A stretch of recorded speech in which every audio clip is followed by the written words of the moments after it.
Depuis quelques années, le grand séminaire provincial à Benguidi, l'Institut de philosophie des Boma, célèbre l'anniversaire de son patron, le vénérable abbé Philippe Ngidi, en 3 moments. Une représentation théâtrale, une journée scientifique et une célébration eucharistique. La salle Saint-Jean-Paul II a accueilli les différentes couches de la population pour participer à ces 12e journées scientifiques 2025 autour du thème « La diversité culturelle en République démocratique du Congo, fatalité, obstacle ou opportunité pour l'unité nationale ». Prenant la parole en premier lieu, l'abbé Pamphile Mbadoukoumbu, recteur de cette maison de formation, a procédé à la présentation de la dite journée. Le grand séminaire à Benguidi, Institut de philosophie des Boma, vous souhaite une cordiale bienvenue à cette 12e journée scientifique sous le haut patronage de l'ordinaire des dieux, notre Père évêque, son Excellence Monseigneur José-Claude Mbimbi Bamba, qui est venu présider personnellement l'ouverture de ces assises. Nous en sommes réconfortés et encouragés. Nous sommes davantage rassurés de sa sollicitude paternelle et de sa proximité pastorale. Les réflexions de cette journée tournent autour de la diversité culturelle en République démocratique du Congo. Comme le suggèrent les organisateurs de ces forums scientifiques, la diversité culturelle est un trait essentiel de la société, résultant de l'histoire complexe de notre pays. La diversité des langues, des coutumes, des traditions et des modes de vie en font foi. Au regard des implications de cette réalité dans l'organisation du vivre ensemble, pour une église qui prône la synodalité, la diversité culturelle constitue une richesse indéniable. Dans la mesure où l'apport de chacun devra aider à construire notre société. En conséquence de cela, il n'y a plus de place à la marginalisation des uns ou des autres. Il était bien temps qu'un forum scientifique initie une réflexion sur un sujet si actuel et si envoûtant. C'est ce que veut faire le grand séminaire provincial à Benguidi, Institut de philosophie des Boma, à travers ce festin scientifique où se croisent des grands professeurs de philosophie, de théologie biblique, d'histoire et de sociologie, et des grands responsables d'institutions ecclésiastiques et d'éducation. Le mot d'ouverture a été prononcé par l'ordinaire du lieu, Monseigneur José-Claude Mbimbi Bamba. Est aujourd'hui au bord de l'éclatement et du chaos.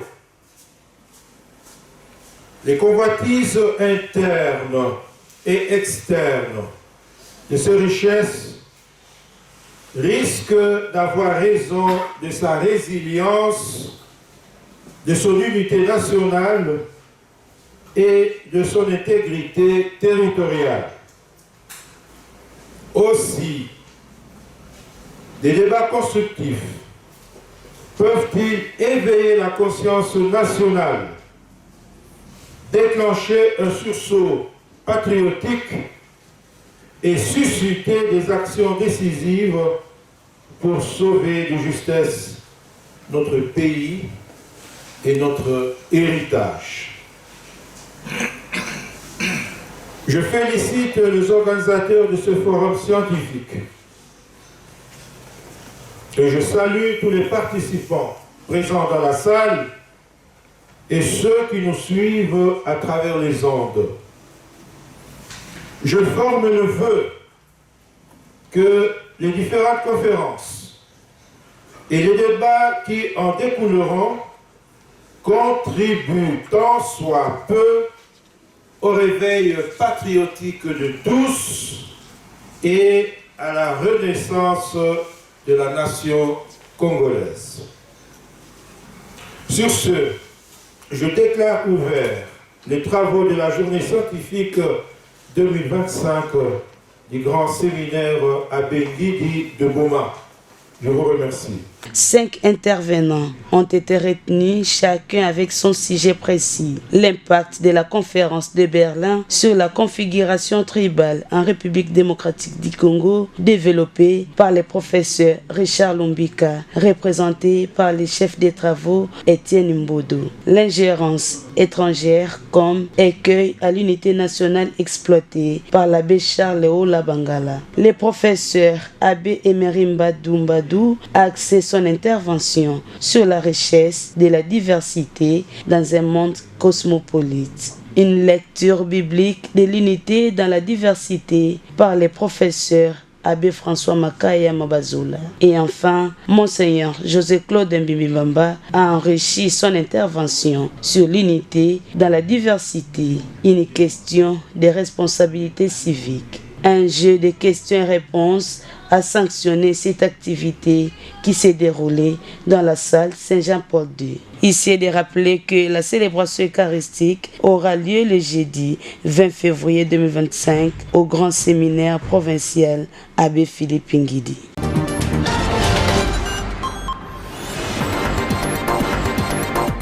Monseigneur José-Claude Mbimimbamba était accueilli le jeudi 20 février 2025 par l'abbé Pamphile Mbadou, recteur du grand séminaire Abbé Philippe Ngidi, ainsi que les différents prêtres du diocèse de Boma. Débutée à 9h juste, la messe était agrémentée par la chorale des séminaristes de cet alma mater. Pour faire connaître aux fidèles présents dans cette messe l'importance de la dite journée, une lecture biographique de l'abbé Philippe Ngidi était faite. Qui est l'abbé Philippe Ngidi? Cette question a trouvé sa réponse au cours de cette messe. Plus loin, l'officiant a exhorté les futurs pasteurs au respect de l'engagement sur cette lourde mission qui les attend et aussi de ne pas craindre car Dieu est l'unique secours. Le Seigneur ton Dieu t'a choisi. Il t'a appelé. Ne crains pas, car il est avec toi. Ne sois pas inquiet, car il est ton Dieu. Il t'affermira et t'assistera. Il te soutiendra de sa main victorieuse. Il te prend par la main droite et il te redit, ne crains pas, je viens à ton secours. Ne crains pas, malgré ta vulnérabilité et malgré aussi tes misères. Le Seigneur dit, je viens à ton secours. On peut se poser la question, est-ce que je peux? Est-ce que je suis digne? Je connais ma faiblesse, ma misère, ma vulnérabilité. Mais le Seigneur te rappelle, celui qui t'appelle, il est avec toi. Faut pas t'inquiéter, accroche-toi à lui. Il est ton Dieu, il te guidera. En réponse à cet appel gratuit de Dieu, votre part, comme le recommande saint Paul à son fils Timothée, c'est l'entraînement et l'effort permanent dans cette vie d'élu, dans cette marche. L'appel est gratuit. Mais en réponse, il faut de l'effort permanent dans cette marche. Après l'homélie, la messe a suivi son rythme normal. À la clôture de cette Eucharistie, Monseigneur José-Claude Mbimimbamba avec l'Assemblée priante se sont dirigés au cimetière où repose à jamais l'abbé Philippe Ngidi et sur place, comme à l'accoutumée, prière et bénédiction de la tombe du patron de cette grande maison de formation.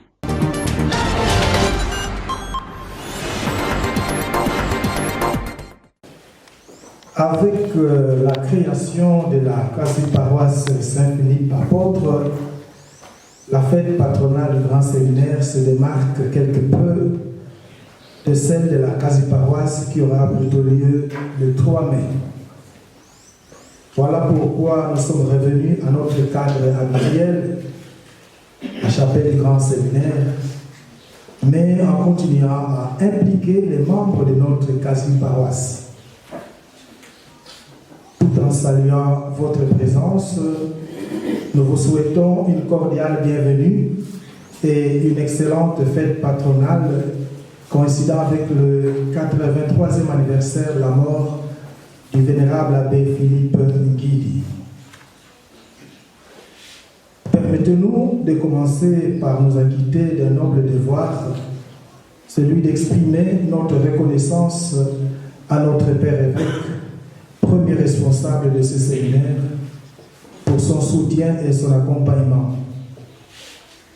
La vie et le fonctionnement de notre maison de formation constituent l'une de ses priorités.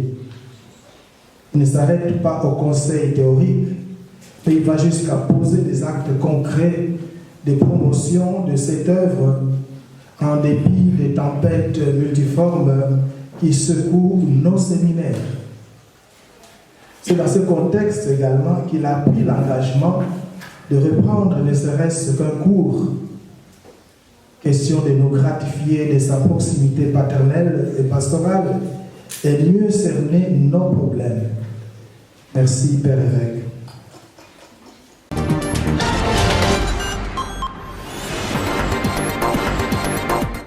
Pacte social pour la paix et le bien vivre ensemble à RDC et dans le Grand Lac. Pourquoi, quoi et comment? Chers compatriotes, frères et sœurs dans le Christ, notre pays est aujourd'hui réduit en ruine par une guerre qui condamne plusieurs millions de Congolaises et de Congolais à l'errance, à la famine, à la misère et à divers autres traumatismes.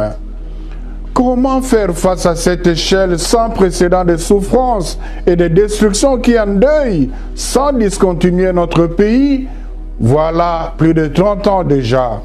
En vertu de notre mission prophétique et dans le souci d'apporter notre contribution citoyenne spécifique, nous, la Conférence épiscopale nationale du Congo, CENCO, et l'Église du Christ au Congo, l'ECC, comptons sur les forces vives de la nation et dans une approche holistique de paix et d'enracinement du vouloir bien vivre ensemble, nous proposons cette initiative dite Pacte social pour la paix et le bien vivre ensemble en République démocratique du Congo et dans le Grand Lac. Si après les 3 phases principales de la structure opérationnelle de cette initiative, première étape, les ateliers citoyens de la nation en commission thématique. Une dizaine d'experts scientifiques de haute gamme par commission pour une dizaine de jours de réflexion stratégique décisive. La mission de ces commissions, produire les outils techniques et pratiques de la construction méthodique du Congo que nous voulons dans l'immédiat et dans le futur, et ce, dans tous les secteurs de la vie nationale. Les défis: mettre les intelligences congolaises les plus aguerries au service du tournant historique de la construction du nouveau paradigme existentiel national. Ambition: réhabiliter toute la puissance de la réflexion citoyenne stratégique des fils et filles du Grand Congo et redynamiser le pouvoir d'action de la société congolaise. Les commissions thématiques à titre d'illustration: Commission Défense et Sécurité pour la paix, Commission Redressement accéléré de l'économie nationale et planification de l'économie transfrontalière pour le co-développement dans le Grand Lac, Commission Quelle justice pour la paix, Commission infrastructure du développement national et infrastructure transfrontalière du co-développement dans le Grand Lac. Commission art et sport pour la paix. Commission plaidoyer mondial pour la paix. Commission des universitaires, chercheurs, écrivains pour les impératifs fondamentaux de la nouvelle culture républicaine. Ici, il s'agira de réfléchir sur quel système éducatif, quelle éthique citoyenne, quelle histoire nationale, quel mythe fondateur, etc. Commission paix par la cohésion sociale et la bonne entente intercommunautaire nationale et transfrontalière. Commission paix politique, institutionnelle et diplomatique. Et pour le fonctionnement de ces commissions, nous recueillons des avis et contributions des citoyens, des personnalités, des organisations, etc. Et nous les transmettrons auprès des commissions thématiques ci-contre pour examen et transformation en travaux préparatoires du Forum pour le consensus national. Deuxième étape, le Forum du consensus national. Défi: une dizaine de jours pour réaliser les compromis fondateurs du pacte social pour la paix et le bien vivre ensemble en RDC et dans le Grand Lac. Les compromis fondateurs du pacte social à titre d'illustration. 1. Élaborer la charte inviolable des urgences économiques et sociales à accomplir d'ici l'horizon 2060, l'année du centenaire de l'indépendance nationale. 2. Présenter au peuple et à la nation les compromis politiques de gouvernance intègre et agile de la République démocratique du Congo. 3. Élaborer les projets de traité du bon voisinage transfrontalier dans le Grand Lac. Je le répète, c'est à titre d'illustration. Clôture du Forum du consensus national. Il sera question d'une cérémonie de présentation solennelle du pacte social pour la paix et le bien vivre ensemble en RDC et dans le Grand Lac à la population congolaise. Troisième étape. Requête introductive du pacte pour la paix et le bien vivre ensemble en RDC et dans le Grand Lac auprès de la présidence de l'Union africaine, de la SADC, de l'EAC et de CIRGEL, auprès des gouvernements des pays membres permanents du Conseil de sécurité des Nations Unies et auprès du secrétariat général des Nations Unies. Objectif, c'est obtenir l'organisation de la conférence internationale pour la paix et le bien vivre ensemble dans le Grand Lac. Je vous remercie.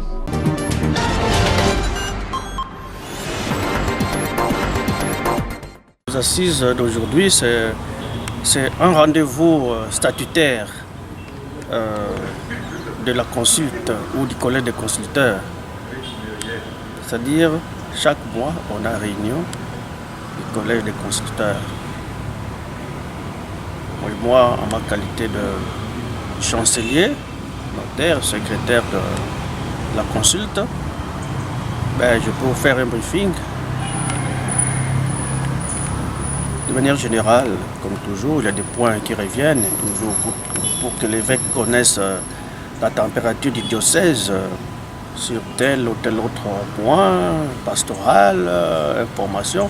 Mais aujourd'hui, ce qui a plus intéressé le groupe, c'est les dossiers de prêtres. On a eu quelques dossiers traités. On devait entrer à fond pour comprendre et chercher à trouver solution. Et donc, je crois que c'est dans le cadre de l'encadrement du clergé. Voilà. Le clergé qu'on encadre toujours, que l'évêque est tenu d'encadrer, que finalement on se met à avoir tel ou tel autre élément qui peut-être pourrait déranger les clergés. Qui dérange les clergés dérange la pastorale. parce que c'est le clergé qui fait la pastorale. Les clergés, donc les prêtres, les diacres, notamment les prêtres, qui va vers les fidèles, qui travaillent pour les fidèles. Et donc, il était nécessaire de recadrer certaines choses par rapport à la vie de certains prêtres, et ça a été fait. Je crois que d'ici là, bon, il y aura quelques échos, et c'est pas grave, c'est juste, ce ne sont pas des cas d'indiscipline, hein, mais c'est des cas de communauté ou quoi qu'il fallait chercher de bien. Voilà un peu ce qui a plus été constitué la clé de voûte de ces échanges d'aujourd'hui.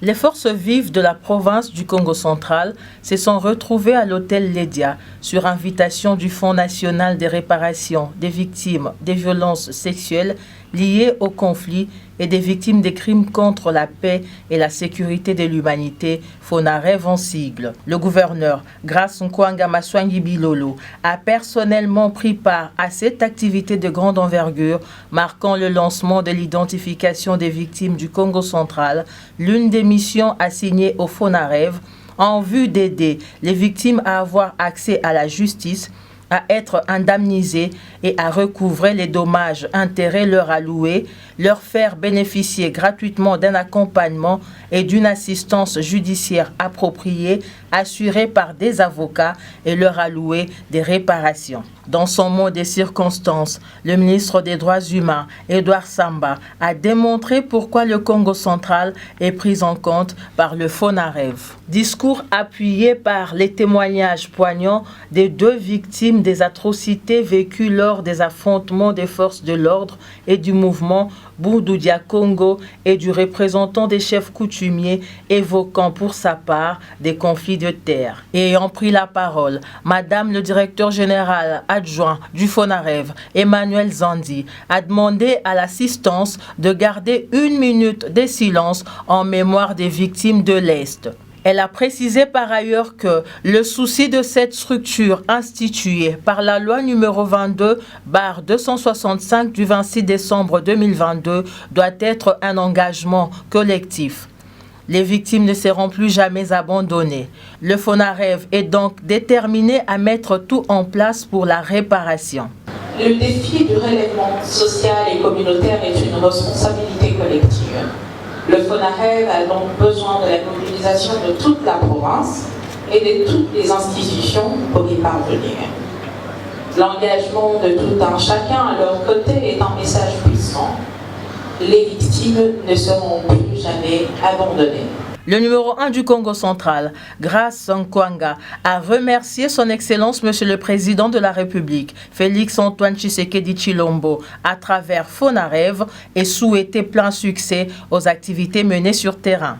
Je voudrais de tout cœur, au nom de la population du Congo central, dans son ensemble, remercier sincèrement les FONAREV pour cette cérémonie de lancement officiel de l'identification et l'enregistrement des victimes de violences sexuelles à travers notre province en vue de leur prise en charge.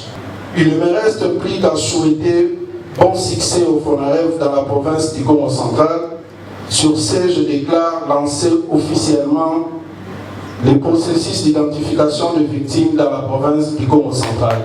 Ici est de noter que le Fonds national de réparation des victimes de violences sexuelles liées au conflit et des victimes des crimes contre la paix et la sécurité de l'humanité, FONAREV, a été mis en place avec le concours de la distinguée première dame, Denise Nyakeru Tshisekedi, depuis 2022. L'identification des victimes à travers toute la province du Congo central se déroulera durant 2 mois.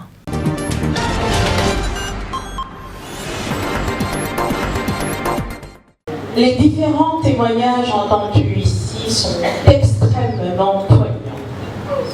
Ils relatent et font écho de la souffrance et de l'injustice vécue depuis 1993 en République démocratique du Congo. Ces situations de conflits ainsi dévoilées par ces récits ont engendré des lourds dégâts, des nombreuses pertes en vies humaines et des millions de victimes. Le FONAREV est déterminé, structuré, mobilisé pour concrétiser cet espoir, mettre en place tous les mécanismes nécessaires à la réparation. Chères victimes,